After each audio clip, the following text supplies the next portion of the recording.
side.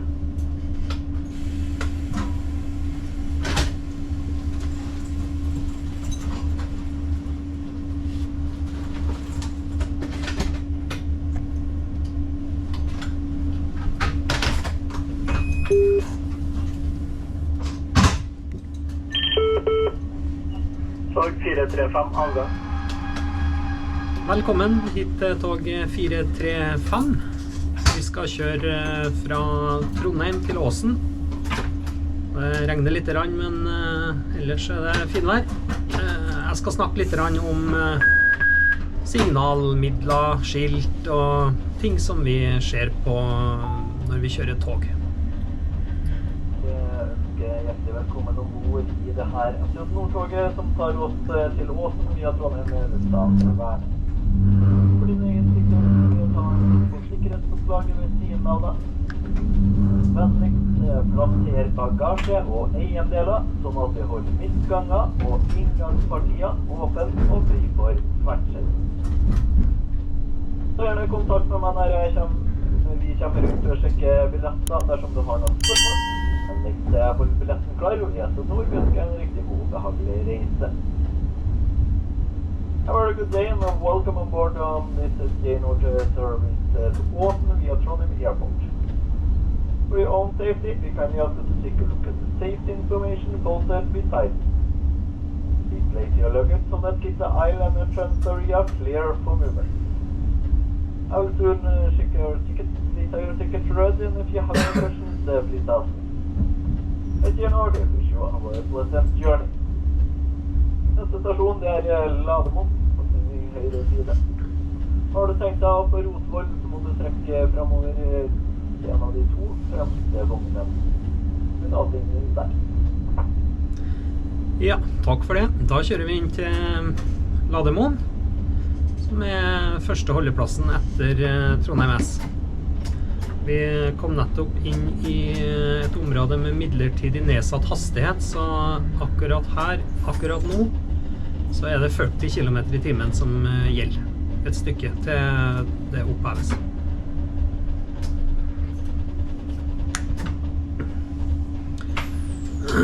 På henholdsvis høyre side av jernbanen hele veien, så har vi noe som heter kilometermerker, og det markerer antall kilometer fra Oslo på Dovrebanen. Begynner på 0 ned i Oslo og går oppover. Her begynner det også på 0 i Trondheim, og her stiger det oppover mot Bodø. Tog 435 avgang. Og kilometermerkene de er her for at vi enkelt skal kunne se hvor vi er, og forklare til togleder hvor vi er i tilfelle ting oppstår. Elgpåkjørsel eller andre ting.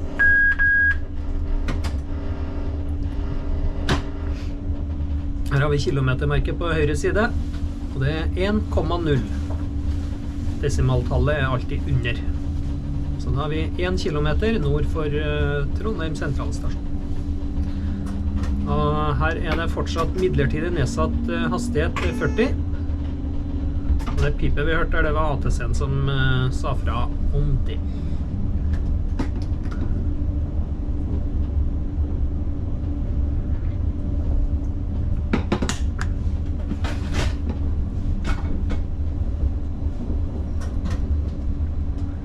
Da kjører vi oppover mot Lilleby, som er den andre holdeplassen nord for Trondheim, før første stasjon, da, som er Leangen. Neste stasjon er Lilleby.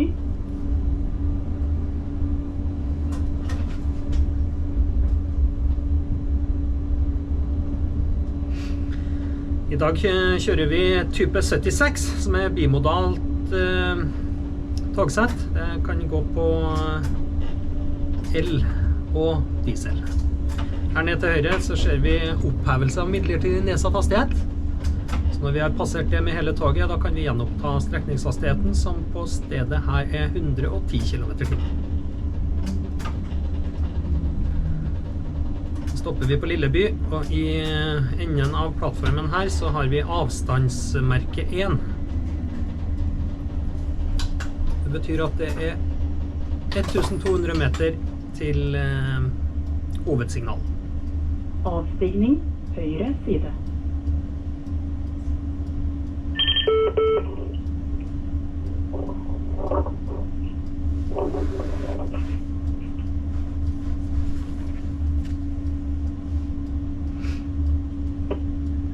Tog 435, avgang.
Da kjører vi inn til Leangen. Det er første stasjon nord for Trondheim. På høyre side her så ser vi at vi passerer kilometer 2,5.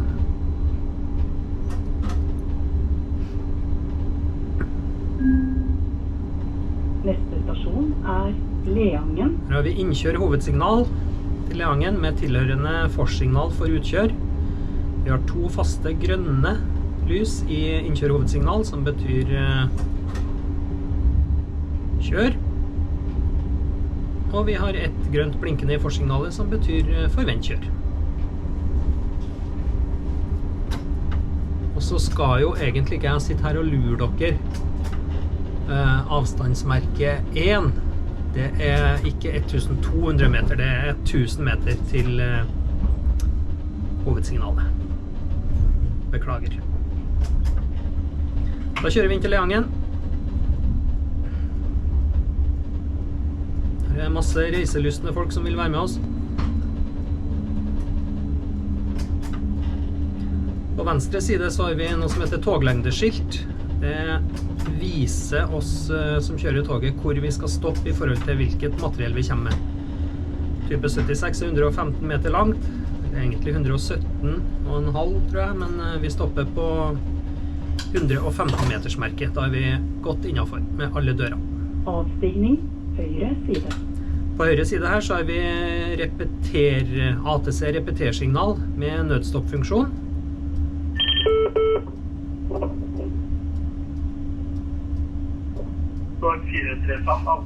Det skiltet viser oss at det ligger baliser i sporet her som passer på oss. ATC er et system som passer på oss førere. Hvis vi hadde begynt å kjøre her nå, og det er stopp ut, da hadde toget merket at det er stopp, og så hadde systemet stoppet oss. Så at vi ikke har gjort en feil, det er en god barriere å ha. Det blå og hvite der, det er baksiden av ATC-signal.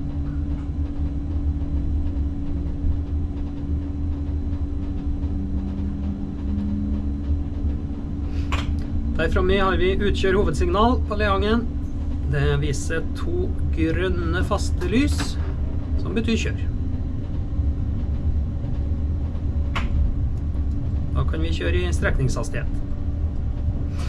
Vi nærmer oss Rotvoll, det er en kort plattform. Og på type 76 her så kan vi sperre dører. Så på Rotvoll så kommer vi innenfor med kun de 2 første vognene.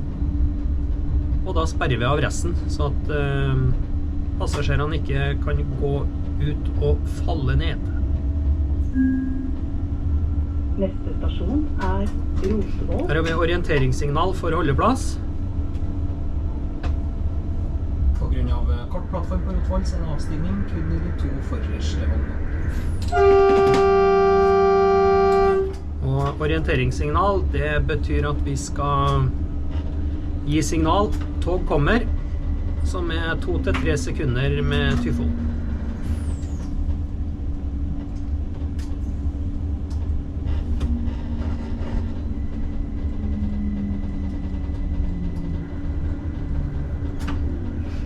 Her har vi toglengdeskilt på høyre side. Vi stopper vi om vi type 76 eller type 93 eller gamle 92, hva som helst, stopper vi i enden av plattformen. Avstigning venstre side.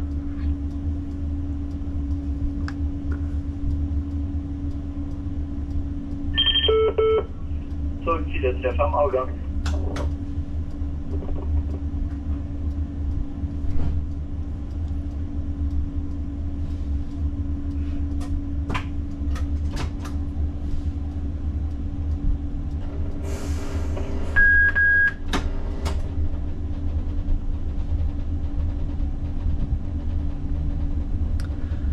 Rotvoll, det også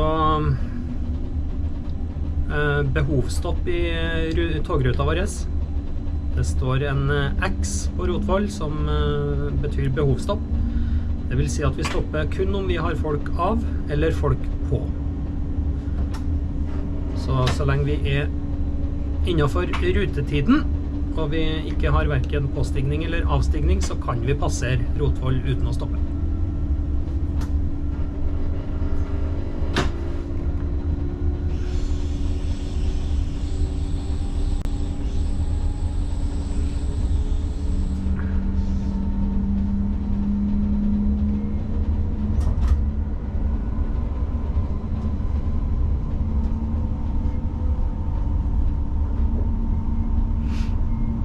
Vi har også diverse stolper langs jernbanen.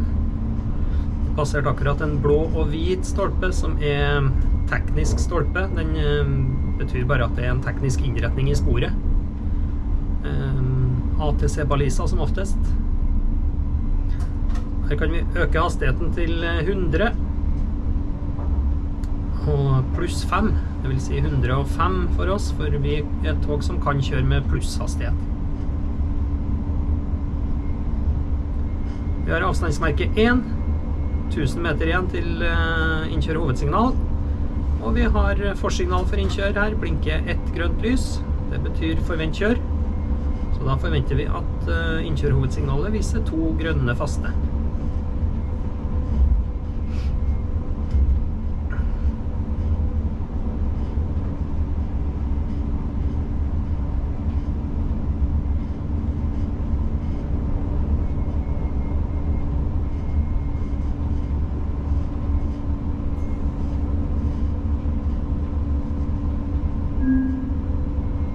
Neste stasjon Ranheim. Der har vi innkjør hovedsignal, 2 grønne faste som forventet, og vi har forsignal for utkjør som viser et grønt blink. Da forventer vi klar til utkjør også. Avstandsmerke 1 igjen, 1000 meter til utkjør hovedsignal.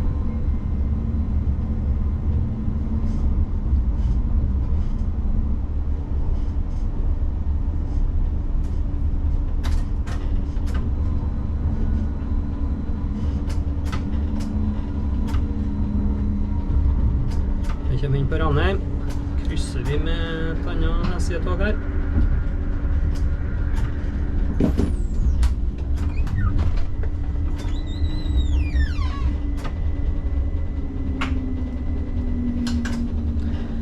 Toglengdeskilt 50 meter, det passerer vi. Hadde vi stoppet der, så hadde vi stått med halve toget utenfor plattform. Vi stopper ved toglengdeskilt 115. Her på venstre side har vi enda en gang ATC repeterbalise med nødstoppfunksjon.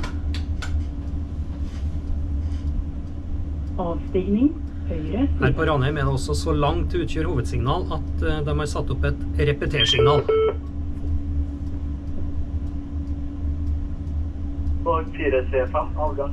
Repetersignalet det står helt i avhengighet til utkjør hovedsignal og viser kun et speilbilde av det utkjør viser. Firkant av litra-skilt med stedskode.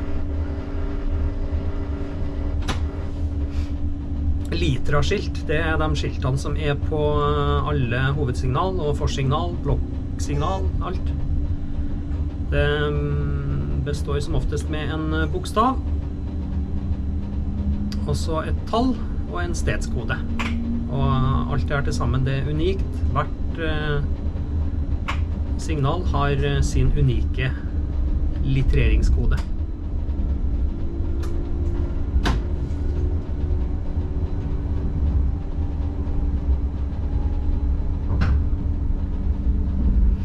Høyt skiftesignal har vi også her på Ranheim. Det vil si, skal vi skifte på stasjon, så kan vi ringe togleder og be om å få stasjonen på lokal skifting.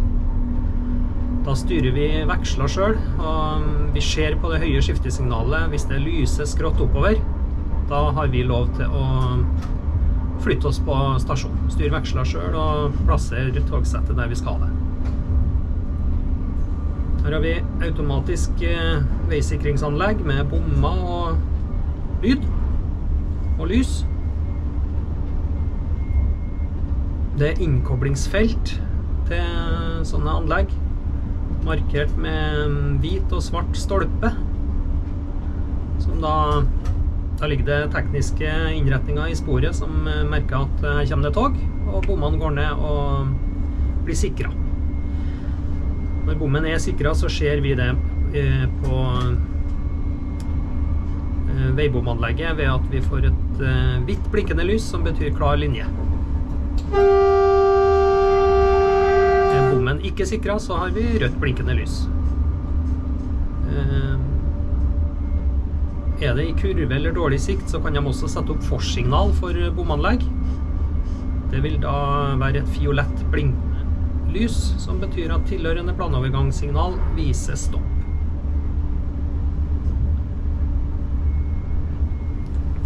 Etter hvert som vi nærmer oss veisikringsanlegg, så vil vi også få et skilt, gult skilt med en svart V på. Og det er det punktet der vi er nødt til å ta nødbrems hvis at signalet viser stopp, for at vi skal kunne klare å stoppe før planovergangen, eller før overgang.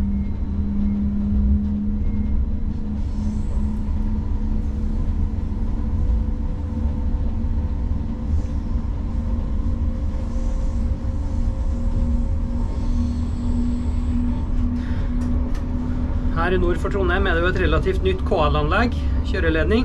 Det er ikke så lenge siden vi begynte å kjøre på strøm oppover her. Vi kan kjøre på strøm helt til innkjør hovedsignal på Stjørdal. Så det er jo et bra miljøtiltak.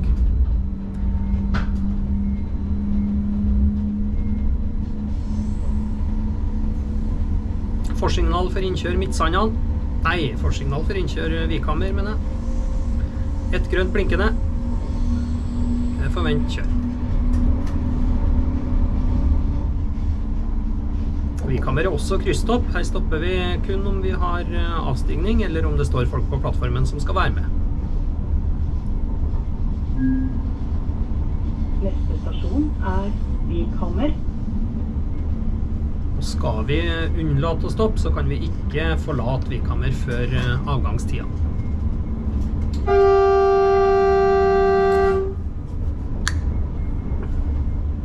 Innkjør hovedsignal med tilhørende forsignal for utkjør. Det var signalbildet kjør, forvent kjør.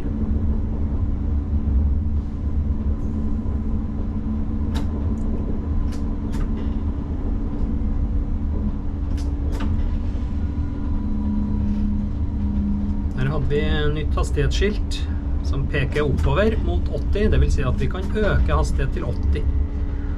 Og så hadde vi tilleggshastighet under, pluss 5, så da er vår hastighet 85 ut fra Vikhammer. Og den hastigheten kan vi oppta når vi har passert med hele togets lengde.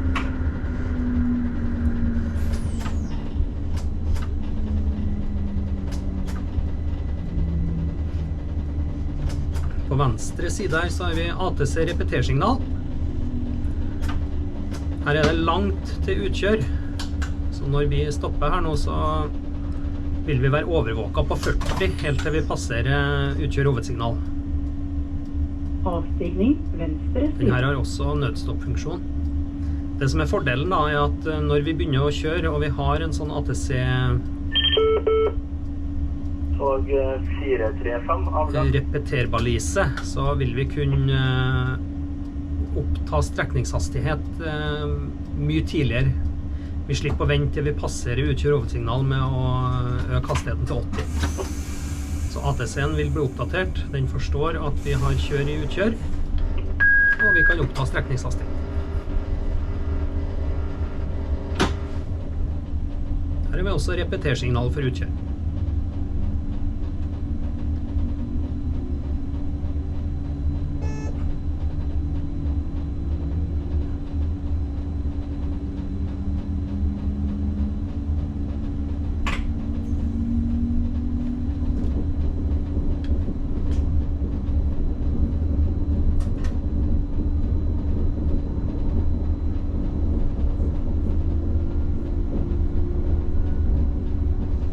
Utkjør hovedsignal, 2 grønne, det er kjør.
Her har vi orienteringssignal med dagsignal.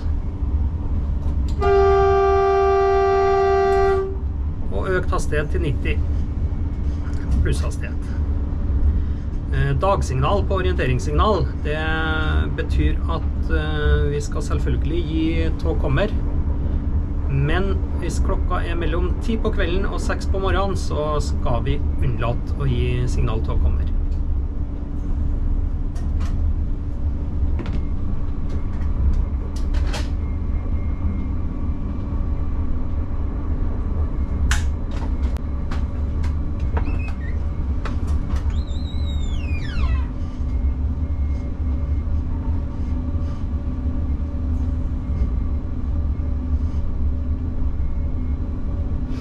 Her har vi blokksignal. Det ser vi for at det er et rundt litra-skilt. Blokksignal, det er da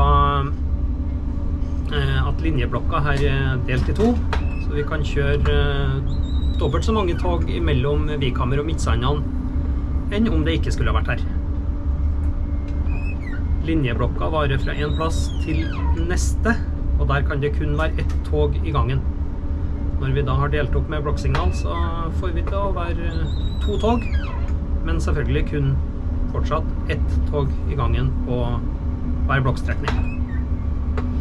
Vi kommer inn til Midtsanda.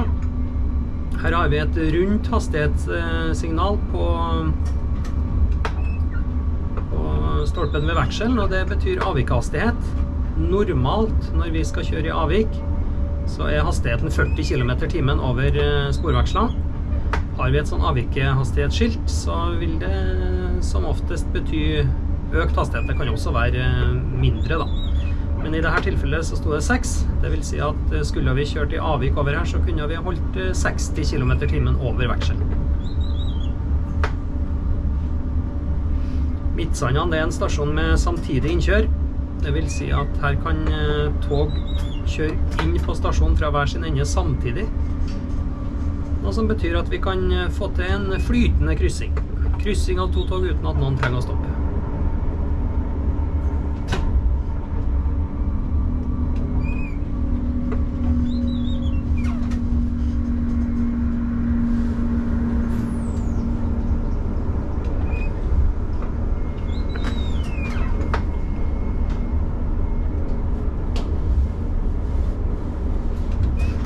Midtsandan har ingen holdeplass. Det er en ren kryssingsstasjon.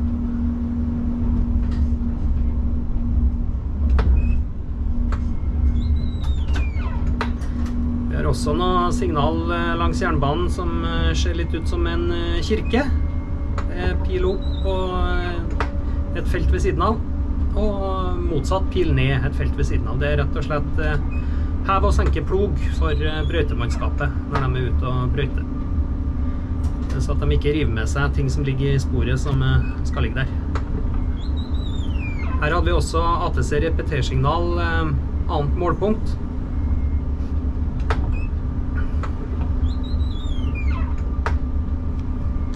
Og togvei sluttmerke. Har vi hatt stopp i den dvergen, da skulle vi ha stoppet ved togvei sluttmerke.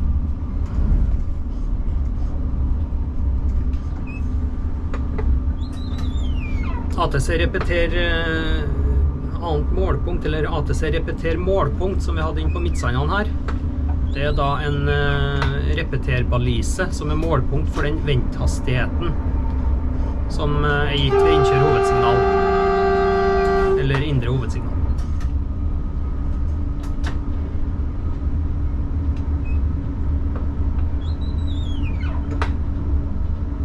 Her passerte vi også et signal som heter stopp for skift. Normalt så har vi grensestolper, det vil si at hvis vi skifter på stasjon så kan vi ikke skifte lenger ut enn grensestolpe. Nå på grunn av at vi har allerede begynt ombygning til RTMS, så er det byttet ut noen plasser med stopp for skift i stedet.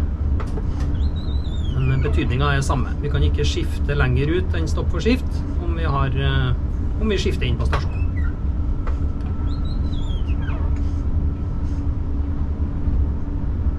Da er vi på vei inn til Hummelvik.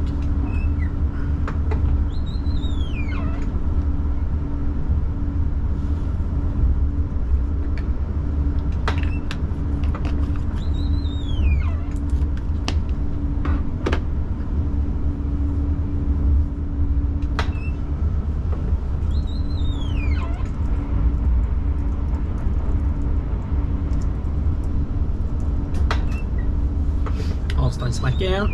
1000 meter igjen til innkjør. Der har vi også en teknisk stolpe.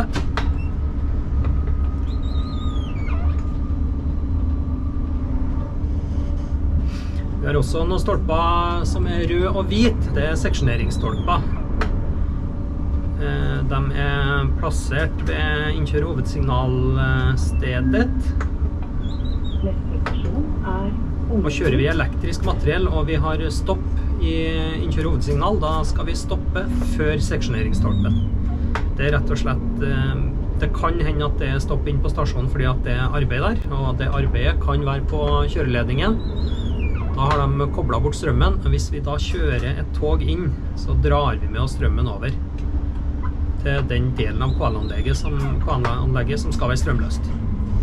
Så kjører vi elmateriell, stopper vi før seksjoneringsstolpe hvis vi skal stoppe.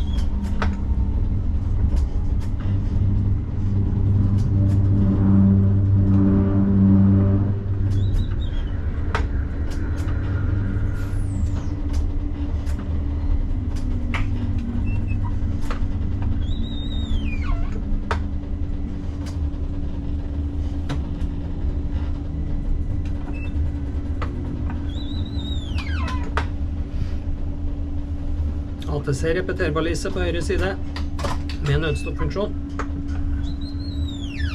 avstigning høyre side.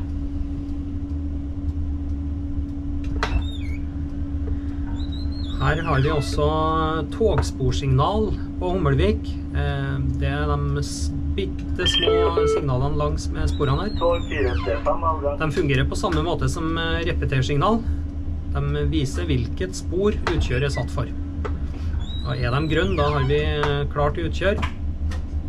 Skulle vi vært i spor nummer 1 her, så ville vi fått hvitt lys i togsporsignalene. Fordi at fra spor 1 og ut så måtte vi ha kjørt med avvik.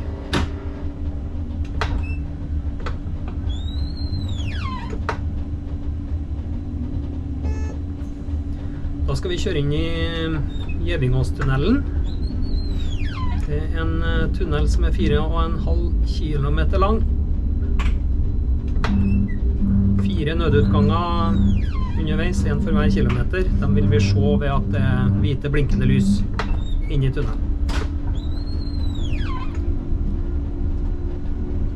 Gjevingåstunnelen, det er en tunnel som er klassifisert som særskilt brannobjekt. Det vil si at det er en del ting spesielt ombordansvarlig undersøker før vi kjører inn. Ombordansvarlig går en runde bak her og passer på at alt er som det skal. Og på grunn av at brann i tunnel, spesielt en så lang tunnel, det vil vi absolutt unngå.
Her har vi innkjør hovedsignal til Hell.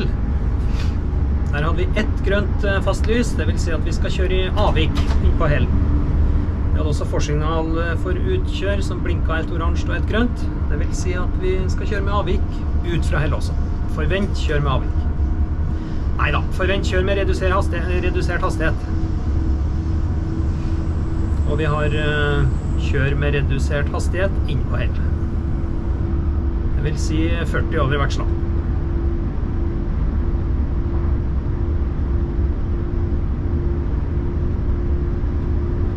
Høyt skiftesignal på høyre side.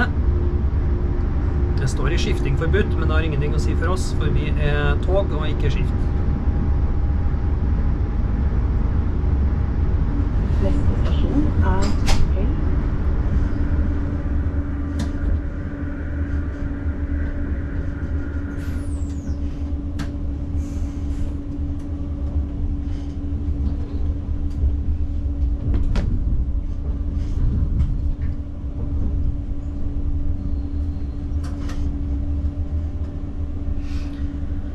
Hell, det er en grensestasjon. Den grenser til Trønderbanen og Meråkerbanen. Det vil da si at når Hell er betjent, så er den betjent av TXB, og vi skal ha kjøretillatelse fra TXB i tillegg til tillatelsen i signalet. vi kjører den veien her, så vil TXP som oftest stå og vise kjøretillatelse ved hjelp av en skive.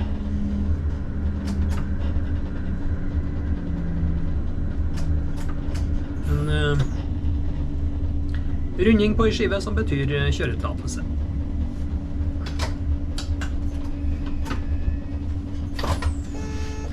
Her legger vi også over til dieselmodus.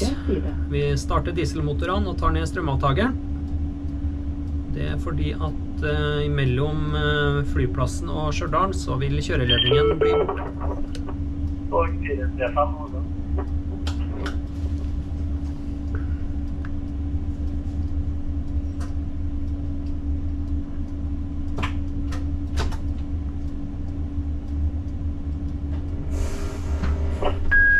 Utkjøre hovedsignal viser en grønn. Kjør med redusert hastighet.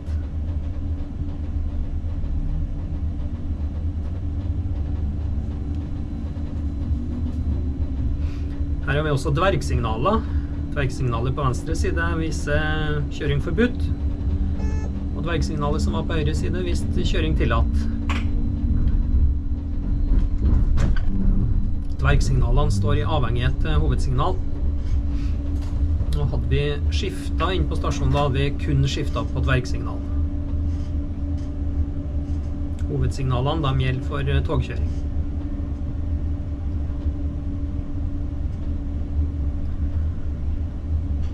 Avvikende hastighet 60.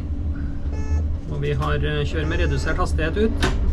Vi kan kjøre 60 km/t over veksel.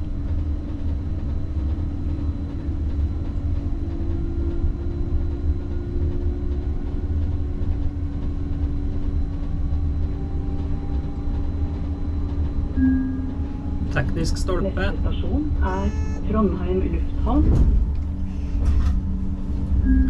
Økt hastighet til 100. Next station is Trondheim Det er jo Airport. selvfølgelig når vi har passert vekselen, men også når vi har passert økt hastighetsskiltet med hele toget.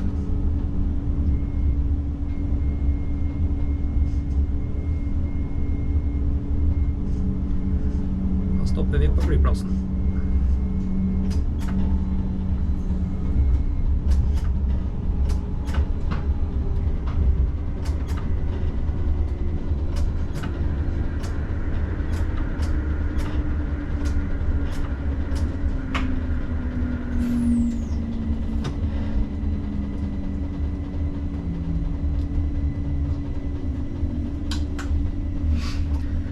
Vi kan snakke litt om økt hastighet og nedsatt hastighet på vei mot Åsen nå, samtidig Avstigning, høyre som vi side. snakker om fall- og stigningsvisere.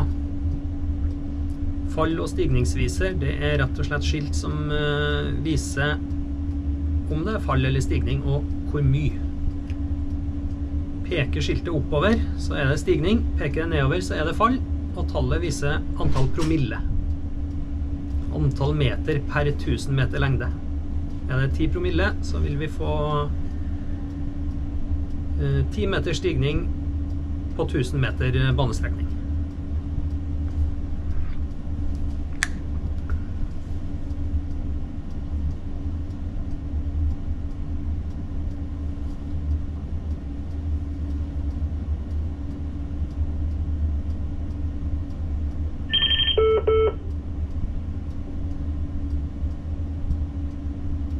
Tog 435 avgang.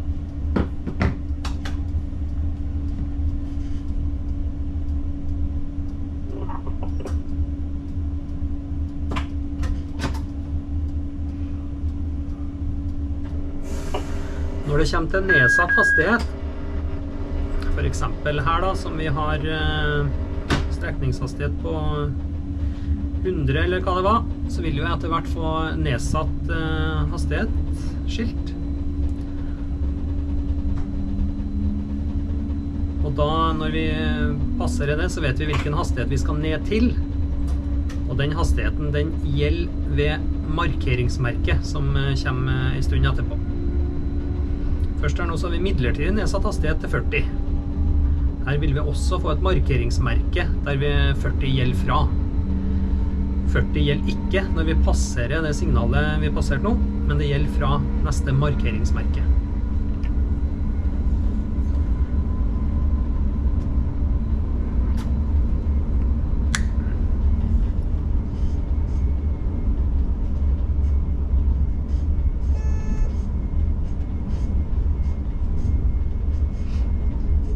ATC-en begynner å varsle. Han vil ha oss ned til 40. Skulle vi ikke redusere hastigheten til 40, da vil ATC-en stoppe oss. Neste stasjon Stjørdal. Her på venstre side har vi markeringsmerke for midlertidig nedsatt hastighet. Next station Det der 40 gjelder fra. Stjørdal. Her ser vi også at vi ikke har kjøreledning lenger. Da var det bra vi la over til dieselmodus.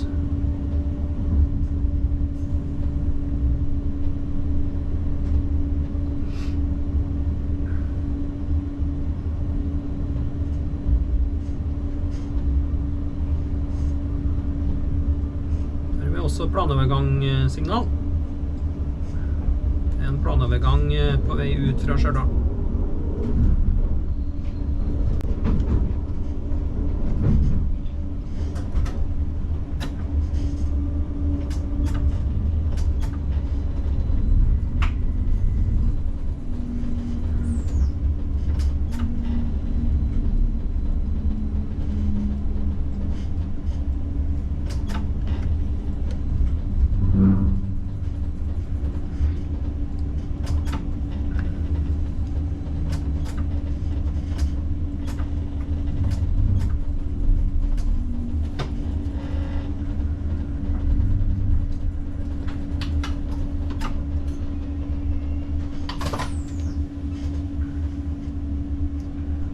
Avstigning høyre side.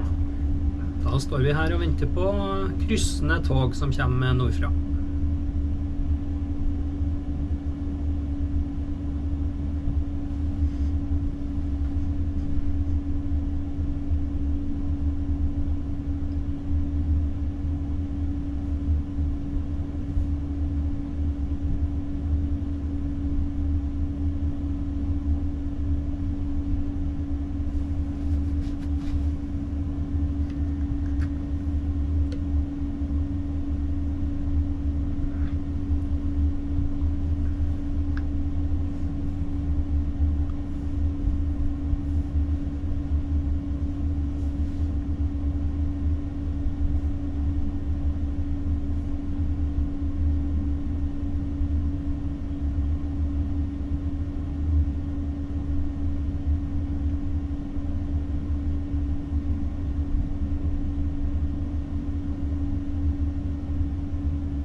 Jeg har tenkt å lage flere sånne videoer der jeg snakker litt og forklarer om ting vi ser underveis.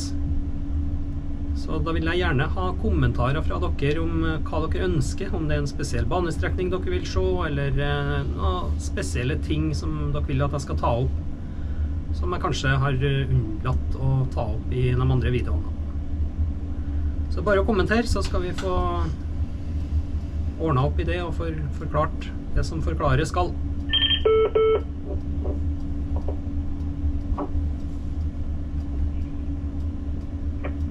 Tog 435 avgang.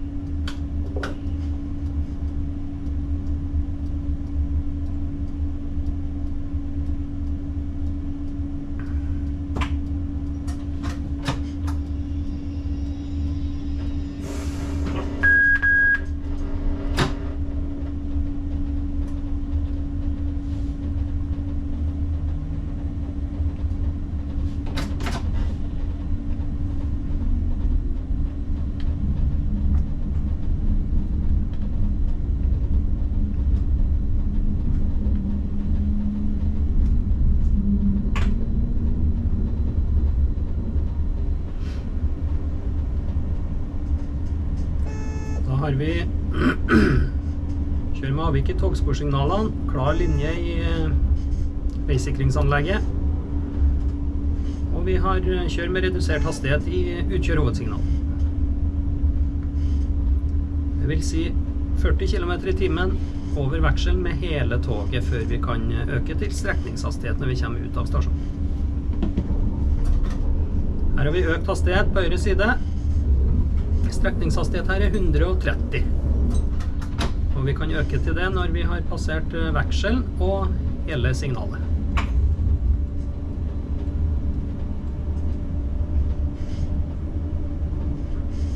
Hele signalet.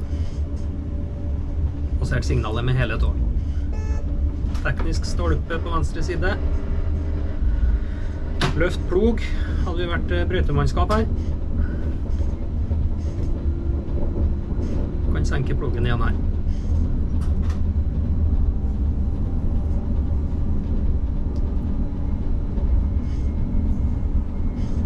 Det er også klar linje på veisikringsanlegget. Hvitt blinkende lys.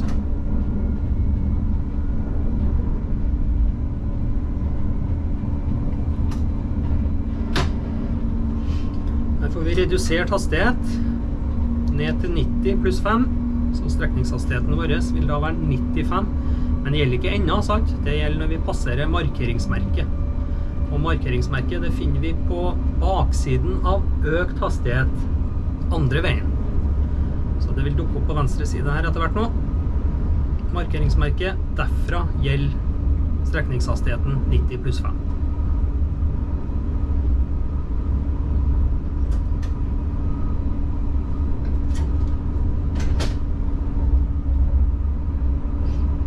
Der har vi markeringsmerket på venstre side. Og herfra er hastigheten 95.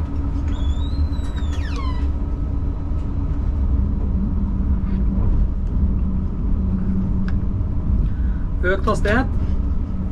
Vi kan øke til 90 pluss 10 når toget har passert signalet.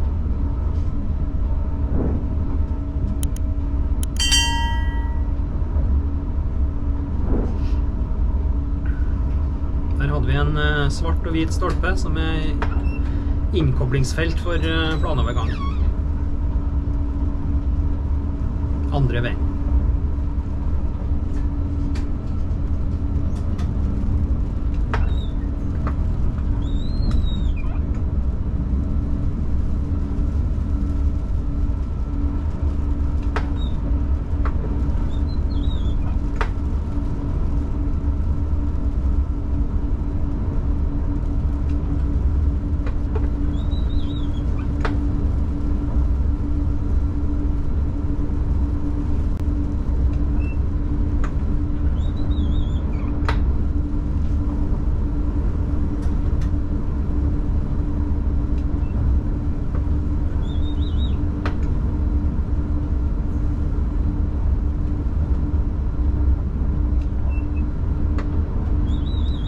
Redusert hastighet, skal ned til 85, og det gjelder fra markeringsmerket.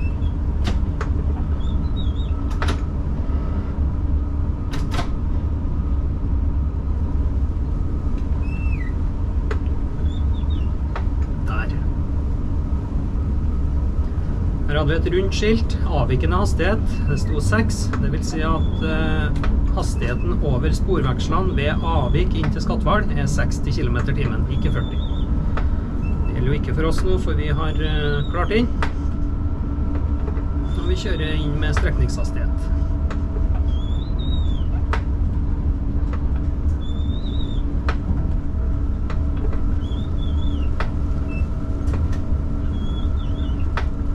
Her har vi stigningsviser. Den pekt oppover, så det varsler om stigning. Nå så ikke jeg tallet.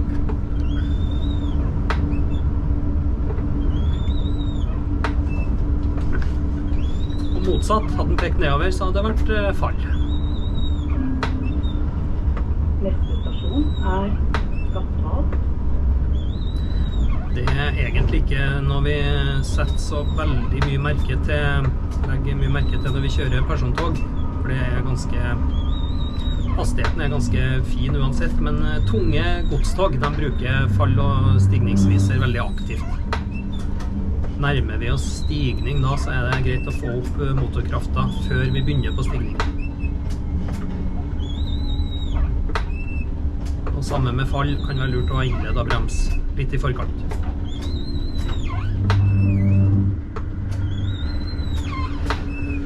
Stopper på Skatval, og vi har kjør i utkjør. Her ser vi også at vi har dvergsignaler. Og dvergen viser kjør, står i avhengighet til utkjør hovedsignal.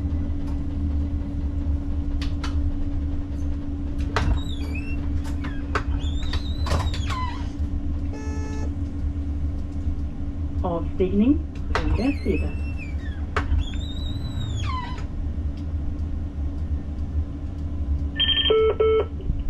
Tog 435 avgang.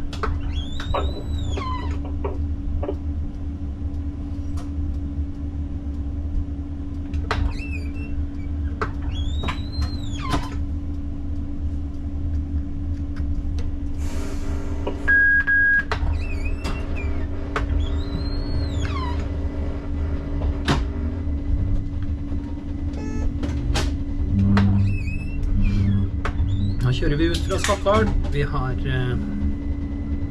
klar linje i veisikringsanlegget. Det betyr at bommene er gått ned og sikret. Det viser rødt lys for bilistene og klar linje for oss. Nedsatt hastighet til 95, stigning 18 promille eller noe sånt.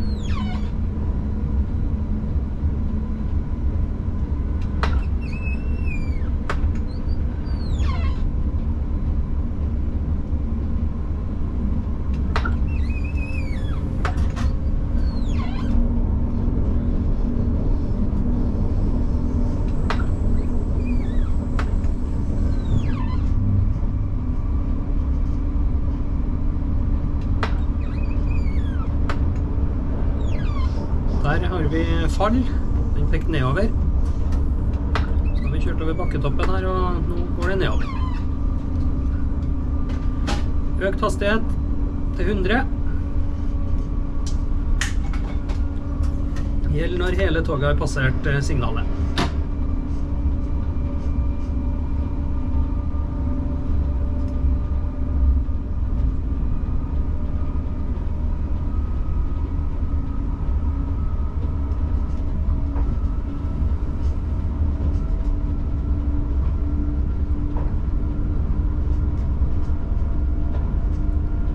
Og redusert hastighet til 95.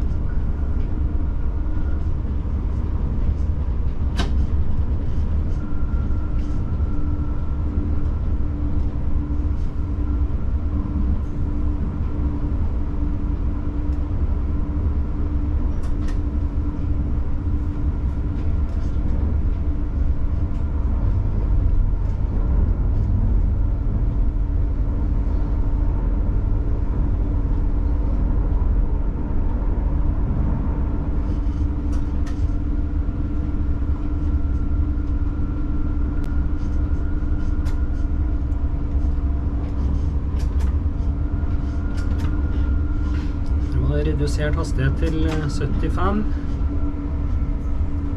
Det gjelder fra markeringsmerket.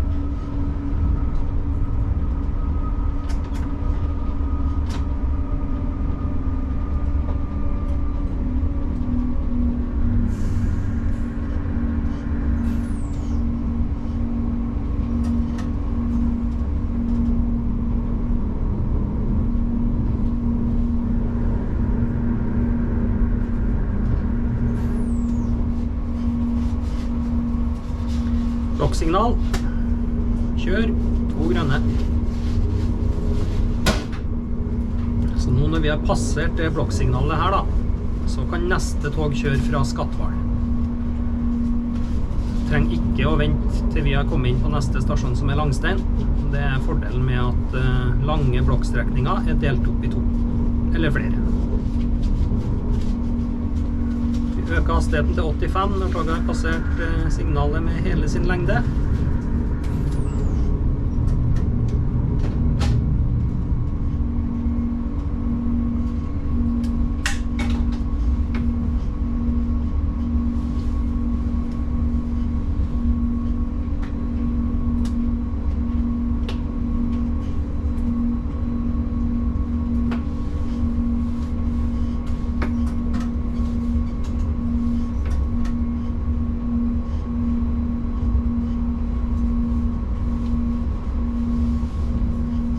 Her har vi den veien til planovergangen jeg snakket om. Hadde det vært rødt her nå i forsignalet, så måtte vi ha begynt å bremse knallhardt ved det forrige skiltet, for at vi skal ha mulighet til å stoppe før planovergangen.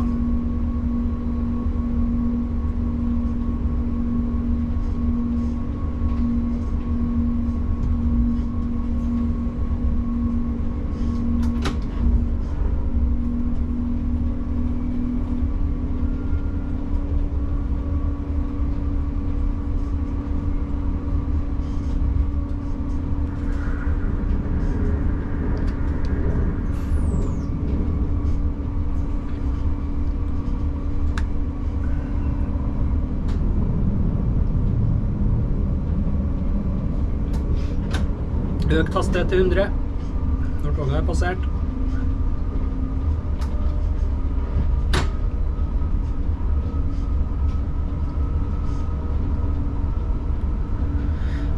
Nå kjører vi langs ved Åsenfjorden på venstre side her. Fettenfjorden helt bort i enden, og det var der det tyske krigsskipet Tirpitz lå og gjemte seg under krigen.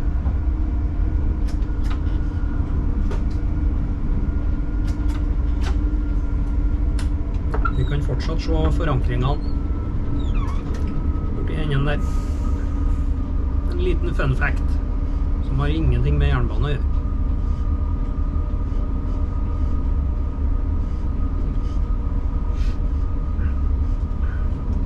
Orienteringssignal for planovergang. Det så vi fordi at streken var horisontal over. Vertikal strek, da er det orienteringssignal for holdeplass.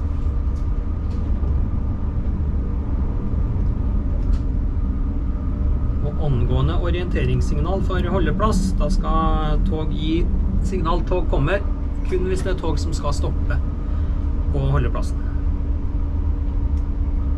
Da kjører vi inn på Langstein. Det er en stasjon som ikke er i bruk til persontrafikk lenger, men til kryssing.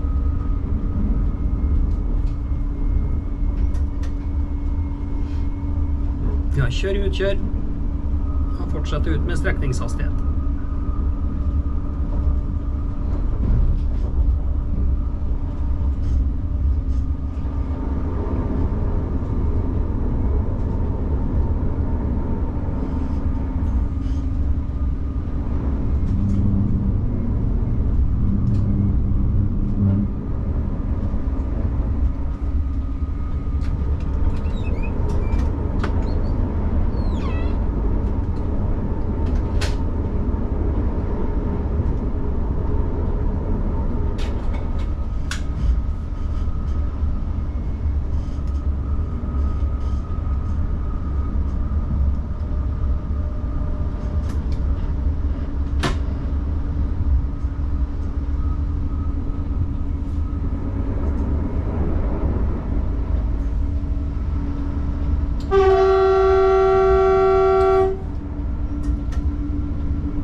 SIFA-alarmen. Vi har et brett som vi er nødt til å holde ned med foten vår, og den må vi kvitte på en gang I minuttet. Så etter 50 sekunder så får vi et lys, og hvis vi ikke ser det, så vil vi få en alarm etter ytterligere 5 sekunder. Gjør vi fortsatt ingenting, så vil toget ta nødbrems. Det er jo for å passe på at vi er friske og rask foran her og følger med. At vi er våken.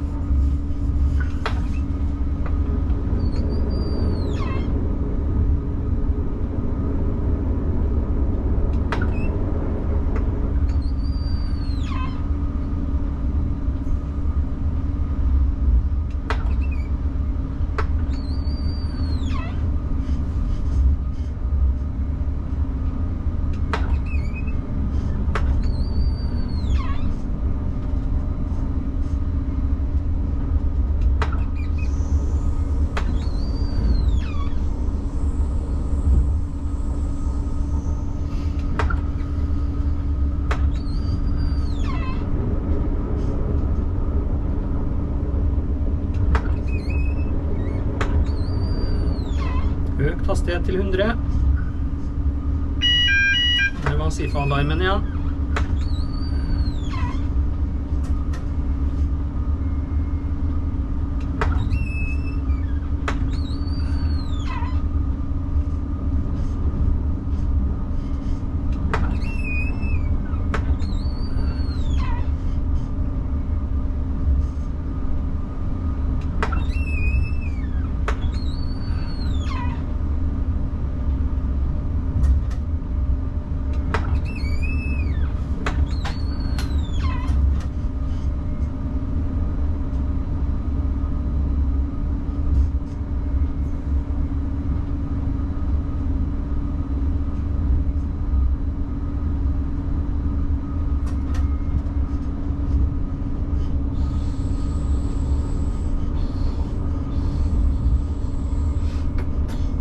Redusert hastighet til 80, 70 pluss 10.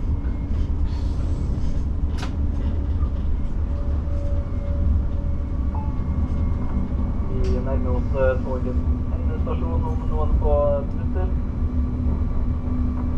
Og mellom Åsen og Levanger kjøres det buss for tog, og fra Levanger til Steinkjer så er det tilbake på tog igjen.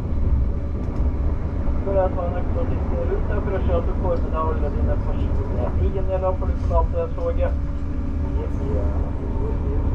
Og takke for så langt, og en riktig god tåke. Next station is Trondheim Åsen. Åsen is the final stop for the train. In Åsen Levanger, there will be bus replacement service. Levanger to Steinkjer, there will be train. Before you leave this train, make sure you have all your personal belongings with you. We also thank you for traveling with us.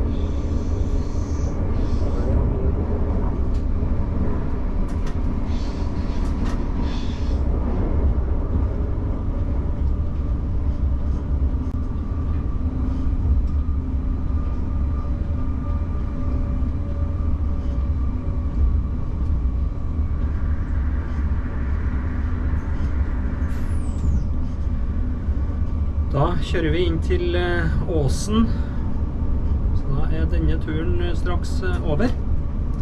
Tusen takk for dere som ville se på. Jeg håper jeg har fått svart på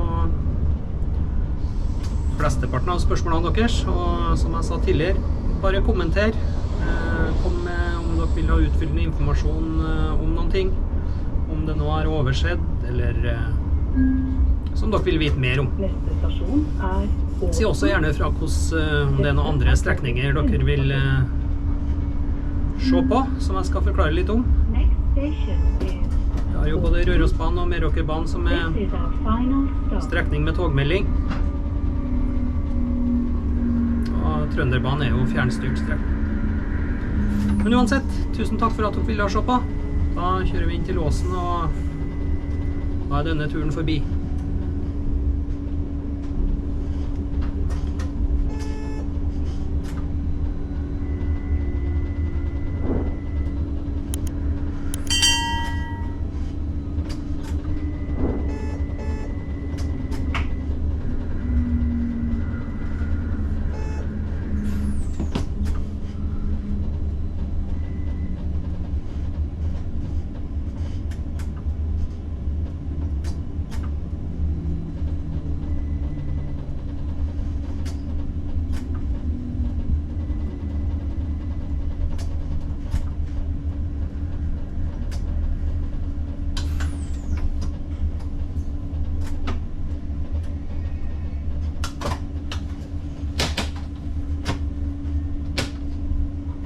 Sni venstre side.